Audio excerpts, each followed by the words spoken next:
क्या आप भी उन लोगों में से हैं जो सुबह 7 बजे उठते हैं, ब्रश करते हैं, अपने ऑफिस के लिए रेडी होते हैं और जल्दी जल्दी में ब्रेकफास्ट करके बस या फिर ट्रेन पकड़कर अपने ऑफिस के लिए निकलते हैं और वहां पर पूरा दिन काम में लगे रहते हैं, अपने बॉस की हाँ में हाँ मिलाते हैं और ऐसे काम करते हैं जो शायद उन्हें करना भी पसंद नहीं है और रात को थक कर घर आते हैं और बस नेटफ्लिक्स पर मूवी देखते हुए सो जाते हैं। तो दोस्तों, अगर आप भी ऐसी लाइफ जी रहे हो तो आज मैं आपको स्कॉट ट्रेंच के द्वारा लिखी गई amazing book set for life से कुछ ऐसे इम्पोर्टेंट लेसन्स बताने वाला हूँ जो आपको कुछ ही सालों में फाइनेंशियली फ्री कर देंगे और उसके बाद आपको कभी भी काम करने की जरूरत नहीं पड़ेगी और आप अपनी लाइफ को पूरी तरीके से जी पाओगे। इस बुक में ट्रम्प का यूज किया गया है जो काफी देशों में आजकल फेमस है, जिसे फायर कहते हैं। Fire financial independent retire early, मतलब कि आजकल लोग जो जल्दी रिटायर होना चाहते हैं, जल्दी फाइनेंशियली फ्रीडम अचीव करना चाहते हैं, उनके लिए इस ट्रम्प का यूज किया जाता है। और इस पूरी बुक में ऑथर ने यही स्टेप्स बताए हैं कि किस तरह से आप जल्दी जल्दी फाइनेंशियली फ्रीडम अचीव कर सकते हो। उसके बाद आपको कोई भी काम करने की जरूरत नहीं है। तो चलिए इन स्टेप्स को देखते हैं। यहाँ से दोस्तों आप वीडियो को पूरा एंड तक देखिएगा बिना वीडियो को स्किप करे। Step 1 year financial runway. इस स्टेप में ऑथर हमें 1 साल का रनवे फंड इकट्ठा करने को बोलते हैं। रनवे फंड का मतलब ये है कि हमारा 1 साल का जो पूरा एक्सपेंसेस है उतना फंड हमारे पास हमारे बैंक अकाउंट में होना चाहिए। मान लो कि आपके महीने का खर्चा 30,000 है तो साल का पूरा खर्चा हुआ 3,60,000। तो हमारे पास सबसे पहले 3,60,000 रुपए हमारे बैंक अकाउंट में होने चाहिए। अब आपको लग रहा होगा कि भला हमें इसकी जरूरत क्यों, इतने से अमाउंट से हम कौन सा अमीर बन जाएंगे।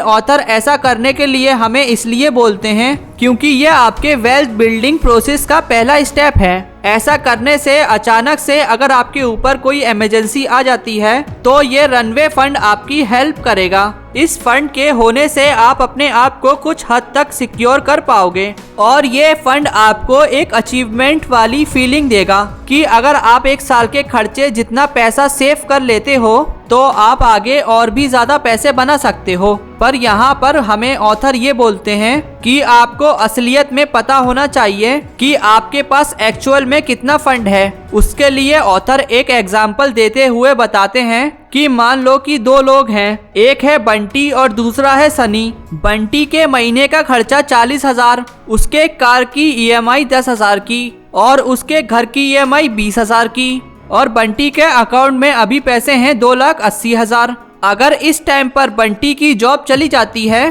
तो उसके घर की और कार की EMI और जो उसका मंथली खर्चा है उसके हिसाब से उसकी सारी सेविंग्स 4 महीने में खत्म हो जाएगी और बंटी को परेशानियों का सामना करना पड़ सकता है। अब दूसरी तरफ है सनी, जिसका मंथली खर्चा है 20,000 और उसके ऊपर कोई भी लोन नहीं है और उसके बैंक अकाउंट में पैसे हैं 2,40,000। तो अगर सनी की जॉब चली भी जाती है तो उसे कोई फर्क नहीं है। उसके पास 1 साल का रनवे फंड है जिसका यूज करके वो अपने खर्चों को मैनेज कर सकता है और 1 साल में वो या तो इससे अच्छी जॉब या फिर अपना खुद का बिजनेस स्टार्ट करके वापस से पैसे कमाना स्टार्ट कर देगा। क्योंकि सनी के खर्चे बंटी से बहुत ही कम है और सनी के ऊपर कोई लोन भी नहीं है, इसलिए उसे अपने फ्यूचर की इतनी चिंता नहीं है। तो ऑथर हमें यही सलाह देते हैं कि हमें भी इसी तरह का होना है और हमारे खर्चे हमेशा कम होने चाहिए और हर टाइम हमारे पास 1 साल के खर्चे जितना कैश हमारे बैंक अकाउंट में होना चाहिए। अब सवाल आता है कि ये 1 साल का फंड इकट्ठा कैसे करें। तो चलिए अब इसके लिए आता है दूसरा स्टेप। स्टेप 2 फ्रूगैलिटी। फ्रूगैलिटी का मतलब आप कम पैसे खर्च करते हो। अब इसका मतलब ये नहीं है कि हमें बिल्कुल ही कंजूस बन जाना है, बल्कि आप अपने पैसे सोच समझकर स्पेंड करते हो, आप सेविंग्स करते हो और अपनी जरूरतों को कंट्रोल में रखते हो। हमने बहुत से फाइनेंशियल एक्सपर्ट से सुना है कि डोंट लिमिट योरसेल्फ, क्योंकि जो है वो आज है, कल का पता नहीं। इसलिए हमें खुल के जीना है, खुल के पैसे खर्च करने हैं, क्योंकि कल क्या हो किसने देखा। और लोग इनकी बातों में आ जाते हैं, जिसका रिजल्ट ये होता है वो लोग जल्दी तो क्या कभी भी फाइनेंशियल फ्रीडम अचीव ही नहीं कर पाते इसलिए ऑथर हमें बोलते हैं कि हमें अपने पैसों को सोच समझकर इस्तेमाल करना है और ज्यादा से ज्यादा हमें इनकम की अपॉर्चुनिटी क्रिएट करनी है। अगर आप अपने पैसों को सोच समझकर खर्च नहीं करते हो और आपके एक्सपेंसेस पर कोई कंट्रोल भी नहीं है तो आपको लाइफ टाइम कंप्रोमाइज करके ही जीना पड़ेगा। एग्जाम्पल के लिए मान लो कि ये है राहुल, ये साल का 5 लाख कमाता है। अब राहुल को एक जॉब ऑफर होती है और वो नई कंपनी राहुल को साल का 4 लाख रुपए का पैकेज ऑफर करती है और साथ ही साथ ये भी ऑफर करती है कि अगले 1 साल के बाद राहुल का पैकेज 10 लाख रुपए सालाना हो जाएगा। अब राहुल इस नई जॉब को लेना चाहता है क्योंकि उसे पता है कि उसकी करंट जॉब में वो इस पैकेज पर नहीं पहुंच पाएगा। पर प्रॉब्लम यह है कि राहुल के खर्चे कुछ इस तरह के हो चुके हैं कि उसे वो 5 लाख भी कम पड़ते हैं और अगर वो 4 लाख वाली जॉब लेगा तो वो सरवाइव नहीं कर पाएगा क्योंकि उसे अपने बिल्स पे करने होते हैं और घर का रेंट देना होता है, उसका इंटरनेट का बिल और काफी खर्चे भी हैं जिसे वो कंट्रोल नहीं कर पा रहा है। इसलिए वो इस नई अपॉर्चुनिटी को खो देता है क्योंकि उसने अपने एक्सपेंसेस पर कंट्रोल ही नहीं रखा। उसके कारण उसके हाथ से इतनी अच्छी अपॉर्चुनिटी चली गई। अगर राहुल का अपने खर्चों पर कंट्रोल होता तो वो अपने साल के खर्चे केवल 3 लाख में ही निपटा लेता तो वो इस न्यू अपॉर्चुनिटी को ले सकता था, पर वो ऐसा नहीं कर पाया। इसलिए ऑथर बोलते हैं कि आप अपने इनकम से कम खर्चे करते हो तो आपके ज्यादा चांसेस हैं कि आप जल्दी फाइनेंशियल फ्रीडम अचीव कर पाओगे। अब आता है स्टेप 3, ट्रैक योर एक्सपेंसेस। हमने ये तो देख लिया है कि हमें पैसे बचाने हैं और अननेसेसरी चीजों पर खर्चे नहीं करने हैं, पर ये सब किया कैसे जाए उसके लिए ऑथर हमें अपने एक्सपेंसेस को ट्रैक करने के लिए बोलते हैं। वो कहते हैं कि एक्सपेंसेस जनरली 2 तरह के होते हैं, number 1 fixed, number 2 variable. Fixed expenses वो होते हैं जैसे आपका रेंट। मान लो कि आपका मंथली रेंट 10,000 है तो आप कल कोई बुक पढ़कर या फिर कोई पर्सनल फाइनेंस का आर्टिकल पढ़कर अपने लैंडलॉर्ड के पास जाकर ये नहीं बोल सकते हो कि मैंने पर्सनल फाइनेंस पढ़ी है और आप मेरा रेंट कम कर दो, तो वो धक्के मारकर आपको घर से बाहर निकाल देगा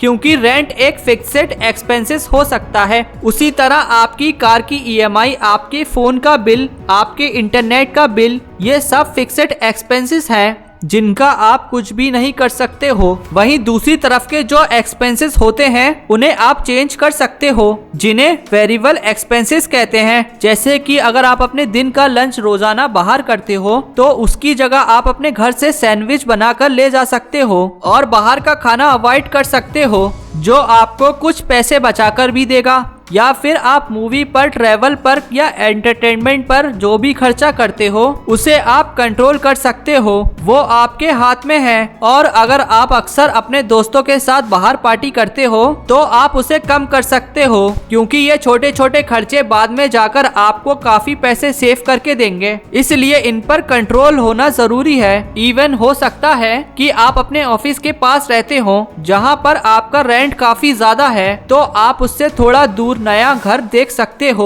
जिसका रेंट आपको काफी कम में मिल जाए। इसलिए दोस्तों आपको अपने एक्सपेंसेस पर नजर बनाए रखनी है। इसलिए अगर आप फालतू खर्चे अपने दोस्त के साथ पार्टी में, शॉपिंग में या फिर इंटरनेट पर कर देते हो तो आपका जो 1 साल का रनवे फंड जमा करने का प्लान है आप उसे पूरी तरीके से खराब कर सकते हो। अब आता है इस बुक का लास्ट और सबसे important step 4, the financial freedom. तो अब आपने अपने लिए 1 साल का इमरजेंसी फंड जमा करके रख लिया है जिसे जरूरत पड़ने पर आप काम में ले सकते हो और अपने पैसों को कैसे सही जगह पर स्पेंड करना है वो भी सीख लिया है। तो अब जो चीज हमें चाहिए वो है फाइनेंशियल फ्रीडम। जैसे कि इस बुक का टाइटल भी यही है कि सेट फॉर लाइफ, मतलब कि हम किस तरह से अपनी लाइफ में सेट हो सकते हैं, पूरी तरीके से फाइनेंशियली फ्री हो सकते हैं क्योंकि 1 साल के इमरजेंसी फंड से काम तो नहीं चलने वाला है। तो इसके लिए हमें ऑथर सजेस्ट करते हैं कि हमें और भी पैसे पैसे कमाने होंगे और अपनी इनकम को बढ़ाना होगा, जिससे कि आप ज्यादा पैसे कमाकर उन्हें सही जगह पर इन्वेस्ट कर पाओगे और वो आपको पैसिव इनकम जनरेट करके देना शुरू करें। ऑथर हमें बोलते हैं कि ज्यादा पैसे कमाने का मतलब ये नहीं है कि आप जल्दी के चक्कर में कोई ऐसी जॉब ले लें जिसमें आपको अभी तो अच्छा पैकेज मिल रहा होगा, पर लॉन्ग टर्म के लिए वो आपके लिए सही नहीं होगी। हमेशा हमें 4 से 5 साल का प्लान करना चाहिए कि फ्यूचर में ये जॉब या फिर बिजनेस मुझे कितना फायदा देने वाला है। तुरंत पैसा कमाने के चक्कर में हम कहीं अपना नुकसान न करवा बैठे, नहीं तो आप जल्दी फाइनेंशियल फ्रीडम के चक्कर में अपना लॉस करवा बैठोगे। अब सबसे पहले हमें यही समझना होगा कि फाइनेंशियल फ्रीडम का मतलब क्या है। इसे ऑथर एक समीकरण से हमें समझाते हैं जो इस तरह है, एसेट्स इनटू रिटर्न बराबर लाइफ स्टाइल। यानी कि हमारे एसेट्स से जो रिटर्न मिल रहा है अगर वो हमारे लाइफ स्टाइल से ज्यादा होने लग जाएगा तो हम फाइनेंशियल फ्रीडम अचीव कर लेंगे। जैसे कि मान लो कि आपके बिजनेस या इन्वेस्टमेंट से जो आपको पैसा मिल रहा है वो आपके खर्चे से ज्यादा है, तो आपको फिर कभी पैसे की चिंता नहीं करनी है।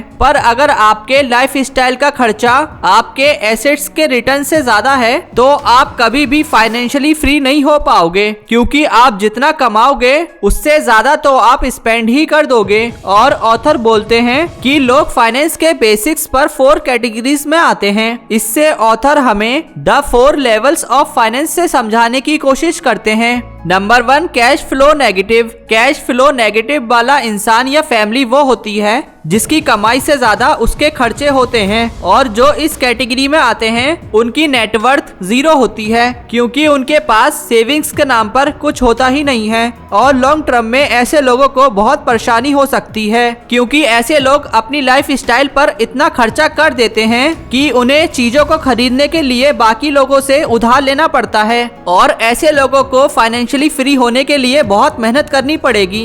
Number 2, cash flow neutral. इस लेवल पर मेजोरिटी जनता आती है जो 9 से 5 की जॉब करती है और वो बस टोटली उनकी सैलरी पर डिपेंड करते हैं, और ये लोग अपनी लाइफ में मोस्ट ऑफ द टाइम काम करके ही निकालते हैं। मतलब कि 40 साल काम करने के बाद ये रिटायरमेंट लेते हैं, और ऐसे लोग पैसों के बारे में बात करने से कतराते हैं और थोड़ा सा भी रिस्क लेना इन्हें बहुत बड़ा टास्क लगता है। और ऐसे लोगों को कन्विंस करना कि आप फाइनेंशियल लाइफ को बेहतर बनाने के लिए कुछ नया सोचिए, ये बहुत मुश्किल है, क्योंकि उन्होंने अपना एक फिक्स पार्ट सेट कर लिया है जिस पर ये चलकर पूरी लाइफ निकाल देते हैं। Number 3, cash flow positive. ये ऐसे लोग होते हैं जो कम खर्चा करते हैं, मतलब कि अपने पैसे ये सोच समझकर स्पेंड करते हैं, और जैसे कि नाम से पता चल रहा है कि कैश फ्लो पॉजिटिव, तो इनकी नेटवर्क भी पॉजिटिव में होती है, और ये लोग अपनी लाइफ में थोड़ा बहुत रिस्क ले सकते हैं। जैसे कि अगर इन्हें जॉब पसंद नहीं आ रही है तो ये उसे छोड़कर कुछ नया करने का सोच सकते हैं, क्योंकि इनके पास इतना पैसा तो बैंक अकाउंट में रहता ही है। और ऐसे लोग बाहर रेस्टोरेंट में खाना खाना, महंगी कार खरीदना या फ्रेंड्स के साथ पार्टी करना ये सब पसंद नहीं करते, और अपने पैसों को सही से इस्तेमाल करते हैं, और ये अपनी लाइफ को इम्प्रूव करना चाहते हैं। इसलिए ये हमेशा अच्छी अपॉर्चुनिटी की तलाश में रहते हैं जिससे ये आगे चलकर फाइनेंशियल फ्रीडम अचीव कर सकें। अब आता है last level, number 4, financial free. इस लेवल में लोग फाइनेंशियल फ्रीडम को अचीव कर चुके होते हैं, मतलब कि इनके इन्वेस्टमेंट या बिजनेस से जो इनकम हो रही होती है, जिसे आप इनकी पैसिव इनकम भी बोल सकते हो, जो इनके सारे एक्सपेंसेस को कवर कर लेती है। मतलब कि अगर ये एक्टिवली काम भी ना करें तो ये पैसे कमाते रहेंगे और उसी से ये अपने खर्चों को भी निकाल सकते हैं। इस तरह के लोग दुनिया में ट्रैवल करते हुए, बीच पर एंजॉय करते हुए, लग्जरी लाइफ जीते हुए पैसे भी कमाते हैं और अपनी लाइफ को भी एंजॉय करते हैं, क्योंकि इनका बिजनेस इनके बिना भी चलता रहता है और यही सही मायने में फाइनेंशियल फ्रीडम अचीव कर चुके होते हैं। सो दोस्तों, ये थे कुछ amazing lesson set for life book के, और इस बुक के ऑथर का यही कहना है कि हमें हमेशा नई नई अपॉर्चुनिटी के तलाश में रहना चाहिए और अपने लिमिट से बाहर आकर कुछ नई चीजों को सीखना है और अपने लिए नए नए इनकम के सोर्स क्रिएट करने हैं, जिससे कि हम जल्दी फाइनेंशियल फ्रीडम अचीव कर पाएं और अपनी लाइफ को एंजॉय कर पाएं। सो दोस्तों, आई होप इस वीडियो से आपको कुछ ना कुछ नया सीखने को जरूर मिला होगा। अगर आपको ये मेरी वीडियो पसंद आई हो तो like and subscribe my channel, press the bell icon.